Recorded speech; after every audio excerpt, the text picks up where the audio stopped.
அரங்கத்தில் சிறப்பு விருந்தினரும் நம்மோடு இணைந்திருக்கிறார்.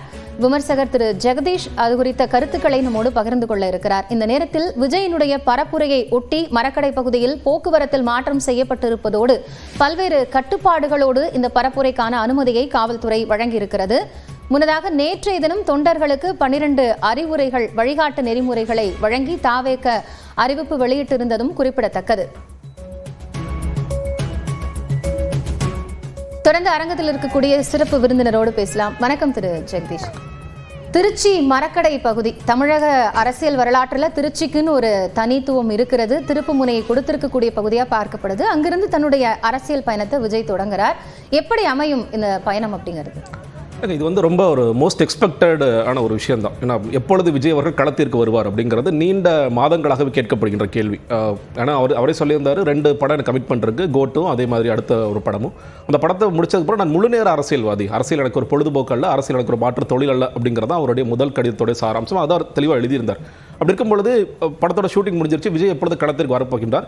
ஏன்னா எல்லோருக்குமே தெரியும், நீங்கள் அறிக்கைகள் கொடுக்கலாம், பல விஷயங்களுக்கு எடுத்து பேசலாம், உட்கட்சி கூட்டங்களில் பேசலாம், சில நிகழ்வுகளை கலந்து கொள்ளலாம். ஆனால் களத்திற்கு போகும் பொழுதுதான் அதோடைய பிரதிபலிப்பு அதிகமாக இருக்கும். அதே நேரத்தில் மக்களை நோக்கி நாம் போகும் பொழுதுதான் அவருடைய பிரச்சனைகள் புரியும். அதுதான் வாக்குகளாக மாறும் என்பது எல்லா அரசியல் கட்சியும் தெரியும். இன்னைக்கு விஜய் மட்டுமல்ல, முதலமைச்சர் ஸ்டாலின் அவர்கள் பிரச்சாரத்திற்கு போயிட்டாரு, உதயநிதி ஸ்டாலின் போறாரு, இந்த பக்கம் எடப்பாடி பழனிசாமி போயிருக்காரு, அன்புமணி ராமதாஸ் போயிருக்காரு, பிரேமலதா விஜயகாந்த் போயிருக்காரு. இப்போ விஜய் அவர்கள் எப்பொழுது போவார் அப்படிங்கிறதா மிகப்பெரிய எதிர்பார்ப்பாக இருந்தது. இவருக்கு இருக்கின்ற அந்த ஒரு பெரிய பலம், அந்த ஊடக வெளிச்சம்ங்கிறது கூடுதலாக இவருக்கு இன்னைக்கு ஒரு பெரிய பலத்தை கொடுக்கிறது. அது தவறு, அதை பயன்படுத்திக்கிறாரு, ஊடகங்களும் பயன்படுத்திக்கிறோம். அது ஒரு பெரிய வெளிச்சத்தை கொடுக்கறதுனால எப்பொழுது வருவாங்கிறது ரொம்ப ஆன்டிசிபேட்டட் ஒன்றா இருந்துச்சு. அதில் என்னன்னா, விஜய் அவர்களுடைய அந்த பயணம் என்பது எப்படி இருக்க போகின்றது அப்படிங்கிறது நிறைய விமர்சனங்களும் கேள்விகளும் இருந்தது. அவர் நடைபயணம் மாதிரி போகின்றாரா? இப்போ உதாரணத்துக்கு ராகுல் காந்தி பார்த்தோம், நம்ம பாரத் ஜோடோ யாத்திரை அப்படின்னு நம்ம தெற்கில் ஆரம்பித்து நான் வடக்கு வரைக்கும் போகிறேன், அதே மாதிரி ஈஸ்டில் ஆரம்பித்து வெஸ்ட்டில் போகிறேன். இது முன்னாடி ஜெகன்மோகன் ரெட்டி பார்த்தோம், அண்டை மாநிலத்தில் பார்த்தோம். நான் சொல்கிறது நடைபயணத்தோட ஃபார்மட். அண்ணாமலை பார்த்தோம், இதே மாதிரி தமிழ்நாட்டில் யாத்திரை மாதிரி போனோம். இப்போ விஜய் அவர்களோட யாத்திரை மாதிரியான வாய்ப்புகள் இருக்கான்னா, ஆரம்பத்திலிருந்தே அந்த கட்சிக்கு இருக்கிற ஒரு பெரிய சிக்கல் இல்லை ஒரு சவால் என்பது நடைபயணம் மாதிரி ஒன்று போடாருன்னா, அவருக்கு இப்போ இன்றைக்கே பார்க்குறோம் ரசிகர்கள் எவ்வளோ பெரிய கூட்டம் இருக்கிறாங்க. அவர் அந்த வேனில் வரும்பொழுதே மேலே ஏறி குதிக்கிறாங்க, அதெல்லாம் நம்ம பார்க்குறோம். ஏன்னா இன்னுமே அரசியல் மயப்படாத ஒரு குரூப்பாக தான் தமிழக அனுமதி இல்லை, ரோட் ஷோக்கு அனுமதி இல்லை. பட் இதுக்கு முன்னாடி பார்த்தோம், நம்ம மதுரையில் பார்த்தோம், கோயம்புத்தூரில் பார்த்தோம். ஒரு போகும்பொழுதெல்லாம் இது இருந்துச்சு. நீங்கள் மதுரை மாநாட்டில் கூட ரேம்பாக்கில் வரும்பொழுதெல்லாம் ரசிகர்கள் எவ்வளோ தாவி குதிச்சாங்கன்னு பார்க்க. அப்போ அவருடைய பாதுகாப்பு என்பது எந்த ஒரு தலைவருக்கும் முக்கியமான ஒன்று. அப்போ நடைபயணம் மாதிரி நம்ம ஃபார்மெட்டில் விஜய் போக முடியுமானா அது போக வாய்ப்புகள் கிடையாது. அப்போ அவர் போகிறது என்னன்னு கேட்டிங்கன்னா, ஏற்கனவே அந்த வேனில் போன மாதிரியோ இல்லை இதுக்காக பிரத்யேகமாக ஒரு பஸ் ஏற்பாடு பண்ணி தான் போகணும் அப்படிங்கிறதா முதல்ல இருந்துச்சு. ஸோ இந்த நடைபயணம் என்பது ஆரம்பிச்சுட்டு நீங்கள் சொன்ன மாதிரி இப்போ செப்டம்பர் ஆரம்பித்து டிசம்பர் வரைக்கும் போகின்றார் அப்படின்னா, அதில் ஒரு கேள்வியும் விமர்சனம் என்ன வருகிறதுன்னு கேட்டிங்கன்னா, இது போதுமான காலமா? ஏன்னா விஜய் அவர்கள் முதலாக பிப்ரவரி 2, 2024 கட்சி துவங்கும் பொழுதே இருந்த கேள்வி என்பது, நீங்க நேரடியாக சட்டமன்ற தேர்தலை டார்கெட் பண்றீங்க, நல்ல விஷயம், நாடாளுமன்ற தேர்தல் வேண்டாம்னு சொல்றீங்க, அதுக்குள்ள கட்டமைப்பெல்லாம் ஏற்படுத்த போறேன்னு சொல்றீங்க. அதுவே உங்களுக்கு போதுமான காலமா? ஏன்னா நீங்க திமுக எவ்வளவு பலமாக இருக்குன்னு பார்க்கிறோம், அதிமுக ஆட்சியில் இல்லாமல் அவர்களும் எவ்வளவு பலம் பொருந்திய ஒரு கூட்டணி அமைக்க முயற்சி பார்க்கலாம். அப்படி இருக்கின்ற நேரத்தில் நீங்க 2 வருஷத்துக்கு முன்னாடி கட்சி ஆரம்பிச்சு நீங்க சட்டமன்றத்தில் முதன்மை சக்தியாக நீங்க டிக்ளேர் பண்ற மாதிரி வர முடியுமான்னு கேள்வி இருந்தது. அதெல்லாம் இப்போ போய் கடைசியாக சுற்றுப்பயணம் வராருங்க போது இந்த காலம் என்பது போதுமானதாக இருக்குமா? மிக குறிப்பாக நீங்க செப்டம்பர் டு டிசம்பர் அப்படின்னு சொன்னாலும் தொடர்ச்சியாக அவரோட பயணம் இருக்க போறதில்லை. நம்ம பார்க்குற மற்ற தலைவர்கள் பார்க்கும் பொழுது ஒரு 5 நாள் இல்லை ஒரு 7 நாள் 8 நாள் பயணம் போனாங்க, ஒரு 2 நாள் பிரேக் எடுத்துக்கிட்டாங்க, மண்டலமாக முடிச்சாங்க. ஓகே, டெல்டா மண்டலத்தை முடிச்சிட்டாரு, தென் மாவட்டங்களை முடிச்சிட்டாரு, வட மாவட்டங்களை முடிச்சிட்டாரு. இது மாதிரி ஃபார்மெட் இருக்கு. விஜய் செய்கிற ஃபார்மெட் தமிழ்நாட்டுக்கே ரொம்ப புதிய ஒரு ஃபார்மெட். நீங்கள் சனிக்கிழமை மட்டும்தான் நான் வெளியே வருவேன், அந்த சனிக்கிழமையும் ரொம்ப வேகமாக சில மாவட்டங்களை முடித்து விடுவேன்.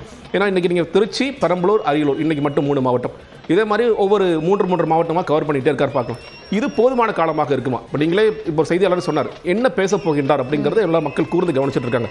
இது எப்படின்னு கேட்டிங்கன்னா, ஒரு சாப்பாட்டுக்கு தேவையான காய்கறி ரெடி ஆயிடுச்சு, சீரக சோம்பு ரெடி ஆயிடுச்சு, எண்ணெய் ரெடி ஆயிடுச்சு, எல்லாம் ரெடி ஆயிடுச்சு. ஆனால் அந்த சாப்பாடு என்னவாக இருக்க போகின்றது அப்படின்னு ஒரு பெரிய கேள்வி. இது இந்த சாப்பாட்டுக்கு என்னென்னலாம் போட போகிறோங்கிற நம்ம தொடர்ச்சி செய்திகளாக கொடுத்துட்டே இருக்கும். உண்மையிலே இந்த சாப்பாடு எப்படி இருக்க போகின்றதுங்கிறது ரொம்ப பிரதானமான ஒன்று. அதில் விஜய் என்ன கண்டென்ட் டெலிவரி பண்ண போறார் அப்படிங்கிறது ரொம்ப முக்கியம். அதற்கு இந்த 15 நிமிடம் அல்ல 20 நிமிடம் அது போதுமான காலமாக இருக்குமானா, அது எவ்வளவு ஷார்ட் அண்ட் ஸ்வீட்டா அவர் முடிக்க போறாருங்கிற பொறுத்து தான் இருக்கு. நான் பார்க்குறேன். ரைட், நம்ம அந்த 15 நிமிட பேச்சு அப்படிங்கிறத தாண்டி அவருடைய அரசியல் பயணம் அப்படிங்கிறது தாவேகாவுக்கு ஒரு திருப்பு முனையா இருக்குமா, கட்சியை பலப்படுத்துமாங்கிறதையும் நம்ம பேசலாம். தஞ்சை செய்தியாளர் குருநாதன் திருச்சியின் மரக்கடை பகுதியிலிருந்து கள தகவல்களோடு இணைந்திருக்கிறார். அவரிடம் பேசலாம். குருநாதன், இப்போ பொதுமக்களுக்கான அந்த வழிகாட்டு நெறிமுறைகள் போக்குவரத்துல சொல்லப்பட்டிருக்கு. ஆனா தொண்டர்கள் அந்த இடத்துல அதிக அளவில் இப்போ குவிந்து வருகிறார்கள். காலையில இருந்து இதை பார்க்கும்பொழுது இப்போ கூட்டம் அதிகரித்திருக்கிறது. என்னென்ன ஏற்பாடுகள் செய்யப்பட்டிருக்கிறது? விஜயின் வருகையை தொண்டர்கள் எப்படி எதிர்பார்த்திருக்காங்க? லாவண்யா, அதாவது தாவேகா தலைவர் விஜய் தனது முதல் பரப்புரையை இந்த திருச்சி மரக்கடை பகுதியிலிருந்து தான் தொடங்குகிறார். இதற்காக திருச்சி விமான நிலையத்திலிருந்து tollgate, post office road, Puthur வழியாக இந்த மரக்கடைக்கு பகுதிக்கு வந்து சரியாக 10 மணிக்கு மேலே அவர் தனது பரப்புரையை தொடங்குகிறார். இந்த பிரச்சாரத்தை முன்னிட்டு காலை முதலே தொண்டர்கள் வந்து இப்பகுதிக்கு வர தொடங்கிவிட்டனர். குறிப்பாக திருச்சி தொகுதியை மட்டும் இல்லாமல் மாநிலத்தின் பல்வேறு பகுதிகளிலிருந்து பெண்கள், குழந்தைகள் என நேற்று இரவே இப்பகுதிக்கு வந்ததாக நம்மிடம் ஏற்கனவே தெரிவித்திருந்தார்கள். ஏற்கனவே இங்கு வந்து திருச்சியின் மையப்பகுதி என்பதால் எப்போதுமே, அதாவது போக்குவரத்து நெரிசல் என்பது நிறைந்த பகுதி. காரணம் என்னவென்றால் திருச்சியின் பிரதான பேருந்து நிலையமான சத்திரம் பேருந்து நிலையம், அதே போல் தஞ்சை உள்ளிட்ட பகுதியிலிருந்து வரக்கூடிய வாகனங்களை இணைக்கக்கூடிய பகுதியாக இந்த மரக்கடை என்பது உள்ளது. எனவே போக்குவரத்து நெரிசல் என்பது எப்போதுமே இருக்கும். அதனால் இப்பகுதியில் வந்து விஜய் வருவதற்கு ஒரு 2 மணி நேரத்துக்கு மேலாகவே இந்த பகுதியில் வந்து காவல்துறையினர் முன்னெச்சரிக்கை நடவடிக்கையாக போக்குவரத்தில் மாற்றம் செய்து அனைத்து வாகனங்களையும் தில்லை நகர் வழியாக மாற்றம் செய்துள்ளனர். மேலும் இந்த மரக்கடையை பகுதியை இணைக்கக்கூடிய 3 பிரதான சாலைகளிலும் வந்து தயார் நிலையில் வந்து ஆம்புலன்ஸுகள் அங்கங்கு வைக்கப்பட்டுள்ளன, தீயணைப்பு வாகனங்கள் வைக்கப்பட்டுள்ளன. மேலும் கூட்டத்தை கண்காணிப்பதற்காக நடமாடும் கண்காணிப்பு கேமரா வாகனங்கள், 100க்கும் மேற்பட்ட காவல்துறையினர் என்பது பாதுகாப்பு பணியில் ஈடுபட்டுள்ளனர். விஜய் வர இன்னும் 2 மணி நேரம் ஆகும் என்பதால் வழக்கத்தை விட விமான நிலையத்திலிருந்தே அவர் வரும் வழியெல்லாம் தொண்டர்களின் கூட்டம் வந்து அதிகரித்தே வருகிறது. நேரம் செல்ல செல்ல இந்த கூட்டம் என்பது அதிகரிக்கிறது. குறிப்பாக குழந்தைகள், பெண்கள் என்பது அதிக அளவில் வந்துள்ளனர். இது குறித்து ஒரு பெண் தொண்டர் நம்மோடு இணைந்துள்ள அவர் கேட்போம். எங்கேயாவது வந்திருக்கீங்க, என்ன எதிர்பார்க்குறீங்க விஜய்? சார், நாங்க திருச்சி தான் சார், மரக்கடை தான். நாங்க பிறந்ததுல ஃபர்ஸ்ட் படத்திலேயே நாங்க விஜயோட ஃபேன் சார். இப்போ அவர் பேர்லயே விஜய் வச்சிருக்காரு. கண்டிப்பா அவர் ஜெயிச்சிருவாரு. இந்த இடத்துல இருந்து தான் இப்ப இருக்கிற நிறைய தலைவர்கள், நம்ம முன்னாடி ஆண்ட எல்லா தலைவர்களோட பயணமும் ஸ்டார்ட் ஆச்சு. எம்ஜிஆர் ஆரம்பிச்சு, கலைஞர் அவர்கள் ஆரம்பிச்சு, எல்லாருடைய பயணமும் இங்க இருந்து தான் ஆரம்பிச்சிச்சு. ஜெயலலிதா அவர்களும் இங்க ஸ்ரீரங்கத்தில இருந்து தான் ஸ்டார்ட் பண்ணாங்க. அதனால எங்களோட தலைவரும் இந்த இடத்துல இருந்து ஸ்டார்ட் பண்ணி நிச்சயமா 2026ல சிஎம்ஆ வருவாரு. நீங்க எல்லாரும் பார்க்க தான் போறீங்க. நாங்க அமுல் பேபி இல்ல சார், நாங்க அமுல் பேபி இல்ல. கூட்டத்துக்கு வந்து பெண்கள், குழந்தைகள் வர வேணாம்னு தாவேகா தலைவரே அறிக்கையா வெளியிட்டிருக்காரு. எங்க டிவிகே மக்கள் பத்தி எங்களுக்கு பயம் இல்ல சார், அவங்க எங்களை பத்திரமா பாத்துப்பாங்க சார். நீங்க வந்து 2026 தேர்தல் வருது, விஜய் அவர்கள் வந்து பெண்களுக்கு என்ன மாதிரி திட்டங்கள் கொண்டு வரணும், என்ன மாதிரி திட்டங்கள் சார்? தயவு செய்து எதையுமே ஃப்ரீயா கொடுக்க வேணாம் சார், ஆப்பர்ச்சுனிட்டிஸ் கொடுக்க சொல்லுங்க. மெயினா ஜாப், ஸ்டடீஸ் எல்லாத்துக்குமே ஆப்பர்ச்சுனிட்டிஸ் கொடுக்க சொல்லுங்க. ஃப்ரீ எதுவுமே தயவு செய்து கொடுக்க வேணாம் சார். என்ன மாதிரி திட்டங்கள் எதிர்பார்க்கறீங்க சொல்லுங்க சார். இப்ப எங்க இருந்து வந்திருக்கீங்க? நாங்க மலைக்கோட்டையில இருந்து வர்றோம். தளபதியோட வெற்றிக்காக நாங்க பாடுபடுவோம். 2026ல இந்த மன்னராட்சி மாடலை ஒழிச்சு மக்களாட்சியை வர வைப்போம். கண்டிப்பா வர வைப்போம். மன்னராட்சி அகற்றுவோம். ஜனநாயக ஆட்சி அமைப்போம். 2026 ஜனநாயக ஆட்சி அமைப்போம். அதாவது விஜய் வருவதற்கு இன்னும் சரியாக 2 மணி நேரத்துக்கு மேலாக கால அவகாசம் உள்ளது. ஆனால் விஜய் வரும் வழியெல்லாம் தொண்டர்கள் என்பது அதிக குவிந்துள்ளனர்.